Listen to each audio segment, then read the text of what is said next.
একজন নির্বাচিত এমএলএ তিনি যখন নির্বাচনে প্রতিদ্বন্দ্বিতা করছিলেন তখন তিনি ওদের বিরুদ্ধে অভিযোগ করেছেন। তো ওরা তো একই ঘরের, তো একই ঘরানার ছিল। আমি তো বলতাম তৃণমূল বিজেপি ভাই ভাই, আমি এদের কাউকে চিন্তামও না, এদের সঙ্গে কোনো প্রশ্ন আসে না।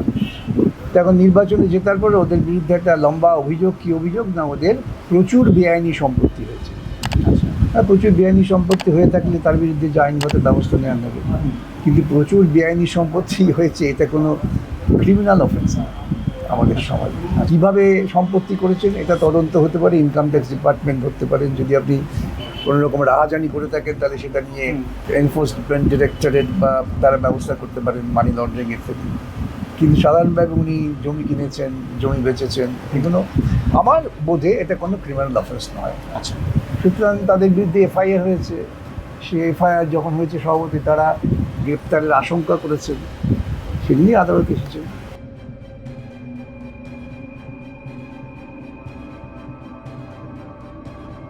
কেউ প্রশ্ন তুলছেন, তিনি বামপন্থী নেতা হয়ে কেন তৃণমূলের প্রাক্তন বিধায়কের হয়ে সওয়াল করবেন আদালতে? কেউ বলছেন পেশাকে পেশার জায়গায় রাখতে হবে। কেউ বলছেন এখন তিনি ওই মামলা না নিলেই পারতেন। কেউ বলছেন দুর্নীতির গন্ধ থাকলে তিনি ওই মামলা নিতেন না।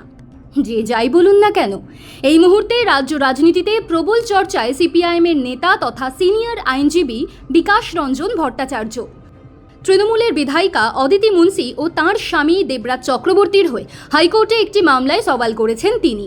এরপরই তুমুল বিতর্কের মুখে পড়েছেন। প্রশ্ন তুলে দিয়েছেন তৃণমূলের সাংসদ কল্যাণ ব্যানার্জি।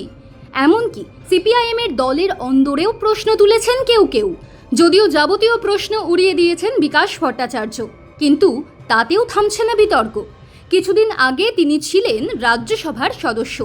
মেয়াদ ফুরোনোর পর যাদবপুর থেকে বিধানসভা নির্বাচনে প্রতিদ্বন্দ্বিতাও করেছেন, কিন্তু হেরে গিয়েছেন। কি নিয়ে এতখানি বিতর্কের মুখে পড়লেন বিকাশ রঞ্জন ভট্টাচার্য? রাজারহাট গোপালপুরের প্রাক্তন বিধায়িকা অদিতি মুন্সির বিরুদ্ধে থানায় অভিযোগ করেছিলেন বিজেপির বিধায়ক তরুণ জ্যোতি তিওয়ারি।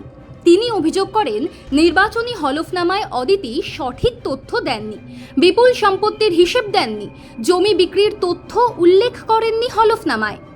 সরকার বদলাতেই এখন আয় বহির্ভূত সম্পত্তি ও হলফনামায় সম্পত্তির তথ্য গোপন করার অভিযোগে গ্রেফতারের আশঙ্কা করছেন অদিতি মুন্সি ও তাঁর স্বামী দেবরাজ চক্রবর্তী। তাঁদের হয়েই মামলা লড়ছেন আইনজীবী বিকাশ রঞ্জন ভট্টাচার্য। নাম না করে বিকাশ ভট্টাচার্যকে আক্রমণ করেন তৃণমূল সাংসদ তথা আইনজীবী কল্যাণ বন্দ্যোপাধ্যায়। তিনি দীর্ঘ পোস্ট করে লেখেন, একজন অভিজ্ঞ আইনজীবী যিনি প্রায়শই নিজেকে দুর্নীতির বিরুদ্ধে লড়াইয়ের অগ্রণী যোদ্ধা হিসেবে তুলে ধরেন, সেই তিনি এখন দুর্নীতির গুরুতর অভিযোগে বিদ্ধ এক প্রাক্তন তৃণমূল বিধায়ক এবং তাঁর স্বামীর পক্ষে আদালতে সওয়াল করছেন। অথচ তিনি সেই ভদ্রলোক আদালতে যুক্তি দেন যে ৩২,০০০ প্রাথমিক শিক্ষক দুর্নীতির মাধ্যমে চাকরি পেয়েছেন। এই বৈপরীত্য বিস্ময়কর। এমন পরস্পর বিরোধী অবস্থান তাকে ভবিষ্যতে দুর্নীতির প্রসঙ্গে নৈতিকতার আসনে বসার যে দাবি করেন সেই ব্যক্তি তাকে সেখান থেকে বিরত থাকতে বাধ্য করা উচিত। পেশাগত দায়িত্বের কথা সবসময় ঢাল হিসেবে ব্যবহার করা যায় না। একদিকে নির্দিষ্ট পক্ষকে নিশানা করা হয়, আর অন্যদিকে একই ধরনের অভিযোগে অভিযুক্তদের পক্ষে সওয়াল করা হয়। এই ঘটনা প্রবাহ স্বাভাবিকভাবেই একটা গুরুত্বপূর্ণ রাজনৈতিক প্রশ্ন উত্থাপন করে, বিজেপি ও সিপিআইএমের মধ্যে কি কোনো অন্তর্নিহিত বোঝাপড়া বা সমঝোতা রয়েছে?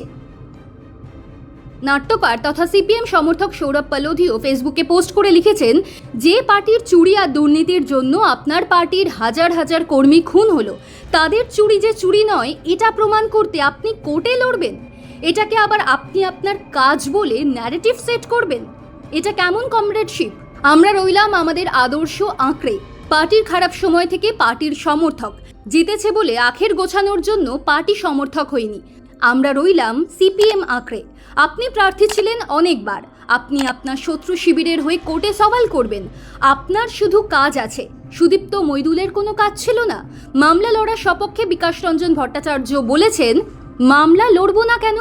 আইনজীবী হয়ে আমার কাছে যদি কোনো বিচার প্রার্থী আসেন তাদের বলবো, না মশাই আপনি সিপিএম করেন না কেন? এই মামলার সঙ্গে তো দুর্নীতির কোনো যোগ নেই। নির্বাচনী হলফনামায় একটি ত্রুটি ছিল, সেই সংক্রান্ত মামলায় সওয়াল করেছি। এরা তো চুনোপুটি। ইতিপূর্বেই আমি মুকুল রায়ের হয়ে মামলা লড়েছি। উনি তো তৃণমূল থেকে বিজেপি হয়েছিলেন, বিজেপি থেকে তৃণমূল হন। সব্যসাচী দত্তের হয়ে মামলা করেছি। ওরা রাজনৈতিকভাবে জামা পাল্টাতে পারে, কিন্তু আমার যে পেশাগত আদর্শ হলো, যে আসবেন তাদের সঙ্গে যদি দর্শনগতভাবে বিরোধ না হয় তাহলে আমি মামলা লড়ব। ব্যাপারটা অবশ্য শুধু সিপিআইএমেই আটকে নেই, তৃণমূলেও এ নিয়ে ক্ষোভ রয়েছে। অদিতি এবং দেবরাজ কেন বিকাশ রঞ্জন ভট্টাচার্যকে দিয়ে মামলা করিয়েছেন তা নিয়ে প্রশ্ন উঠে গিয়েছে। বলা হচ্ছে তৃণমূলেও তো অনেক আইনজীবী রয়েছেন, কেন তাদের দিয়ে মামলা করানো হলো না।